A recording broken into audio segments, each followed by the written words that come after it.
வெற்றிவேல் முருகனுக்கு அரோகரா. வீரவேல் முருகனுக்கு அரோகரா. நேற்றைய உரையில் தன்னை முழுங்கிய வாதாபியை வயிற்றை கிழித்து வெளியே வந்த அகத்தியரின் நிகழ்வுகளை பார்த்தோம். வயிற்றை கிழித்து அவனை கொன்றதினால் அவருக்கு பிரம்மகத்தி தோஷம் பிடித்தது. அகத்தியர் அதிலிருந்து விடுபட விரும்பினார். அதனால் அவர் சிவபெருமானை லிங்க வடிவத்தில் நிறுவி வழிபட்டு வந்தார் என்று நேற்றைய உரையை முடித்திருந்தோம் அல்லவா? வாருங்கள், தொடர்ந்து உரைக்குள் செல்லலாம். அகத்திய முனிவர் மகாதேவன் அருள் வேண்டியவாறு தன்னுடைய கமண்டலத்தில் புனித நீரை எடுத்துக்கொண்டு புறப்பட்டு சென்றார். ஆனால் அவரால் விந்திய மலையை கடந்து வர முடியவில்லை.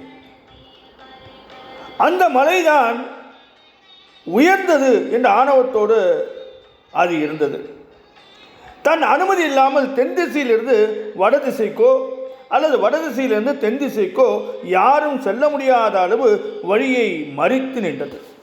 இந்த நிலையில் குள்ளமான வடிவம் கொண்ட அகத்திய முனிவர் விந்திய மலையின் ஆணவத்தை அடக்க விரும்பினார்.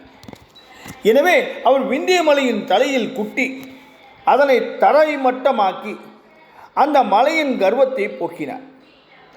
அவர் வில்வலன் வாதாபி இருவரையும் கொண்டதால் உண்டான பிரம்மகத்தி தோஷத்தை போக்க சிவபூஜையில் ஈடுபட்டு வந்தார்.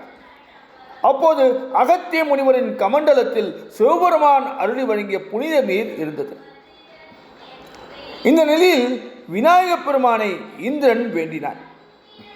அந்த வேண்டுதலை ஏற்றுக்கொண்ட விநாயகர் காக்கை வடிவம் எடுத்து அகத்தியர் சிவபூஜை செய்யும் இடத்துக்கு வந்தார். அவர் அகத்தியர் முன்பு வைக்கப்பட்டிருந்த கமண்டலத்தை காக்கை வடிவத்திலிருந்து கவிழ்த்து விட்டார். கமண்டலத்திலிருந்து கவிழ்த்து விடப்பட்ட நீர் காவிரி ஆறாக பெருக்கெடுத்து ஓடியது. அதன் பின்பு அந்த காவிரி நீரிலிருந்து நீரெடுத்து வந்து அகத்தியன் முன்பு சமர்ப்பித்தார். அதனை கண்டு அகத்திய முனிவர் மிகுந்த மகிழ்ச்சி அடைந்தார். பின்பு விநாயகப் பெருமான் தந்த கமண்டலத்தை கையில் எடுத்துக்கொண்டு தென்திசை நோக்கி அவர் பயணப்பட்டு சென்றார். இந்திரனுடைய அரசாட்சி பதவியை சூரபத்மன் பறித்து கொண்டார். அவன் இந்திரனின் ராஜ்யத்தை அடைந்தது போலவே இந்திரனின் மனைவி இந்திராணியையும் அடைய விரும்பினான். எனவே இந்திராணியை எப்படியும் கைப்பற்றி அடைந்தே ஆக வேண்டும் என்ற முயற்சியில் தீர்மானமாக இறங்கினார். சூரபத்மனின் இந்த சூழ்ச்சியையும் இந்த கெடுமதியையும் இந்திரன் அறிந்து கொண்டான்.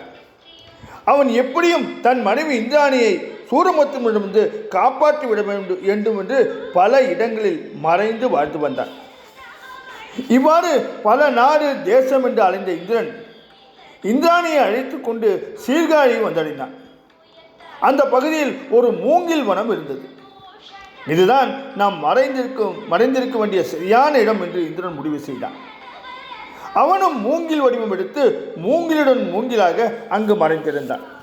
ஆனால் அவன் மூங்கிலாக விளைந்திருந்த அந்த வனப்பகுதியில் நீண்ட காலமாக மழை பொழியவே இல்லை.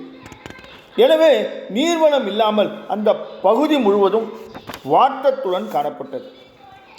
இந்த நிலையில் இந்திரன் அந்த வனத்துக்குள்ளேயே அழிந்துவிடக்கூடாது என்பதற்காக சிவபெருமான் காவிரியை ஒரு கமண்டலத்தில் வைத்து அகத்தியரிடம் கொடுத்து விட்டார்.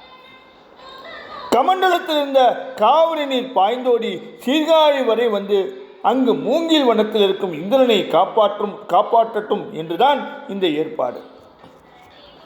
இந்த நிலையில் இந்திரனின் வேண்டுகோளையும் அவனது நிலையும் புரிந்து கொண்ட விநாயகப் பெருமான் அகத்தியர் சிவபூஜை செய்து கொண்டிருந்த போது அந்த கமண்டலத்தில் இருக்கின்ற நீரை தட்டிவிட்டு காவிரி ஆறாக ஓடவிட்டிருந்தார். இந்த நிலையில் சீர்காழியில் இந்திரன் இருப்பதை அறிந்து ரகசியமாக அவனை காண்பதற்கு தேவர்கள் வந்து சேர்ந்தார்கள். அவர்கள் தேவேந்திரன் திருக்கைலாய மலைக்கு வர முடியும், அங்கு சென்று சிவபெருமானை தரிசிக்கலாம் என்றும் அழைத்தனர். அவர்களின் அழைப்பை ஏற்றுக்கொண்ட இந்திரன் தன் மனைவி இந்திராணி பாதுகாப்பாக இருக்க வேண்டும் என்பதற்காக அந்த மூங்கில் வனத்தில் இருந்த சாஸ்தா என்ற ஐயனாரை பாதுகாப்பார் என்று அவரை நியமித்தார். உடனே இந்திராணியும் ஐயனாரின் பாதுகாப்பில் மூங்கின் வனத்தில் இருக்கும்போது இந்திராணி ஐயனாரின் வரலாற்றை கேட்டார். அப்போது ஐயனார் இந்திராணியிடம் தன் வரலாற்றை கூறத் தொடங்கினார். என்ன அந்த வரலாறு, ஐயனார் கூறிய வரலாறு என்ன? நாளைய உரையில் பார்ப்போமா? வெற்றிவேல் முருகனுக்கு அரோகரா. வீரவேல் முருகனுக்கு அரோகரா.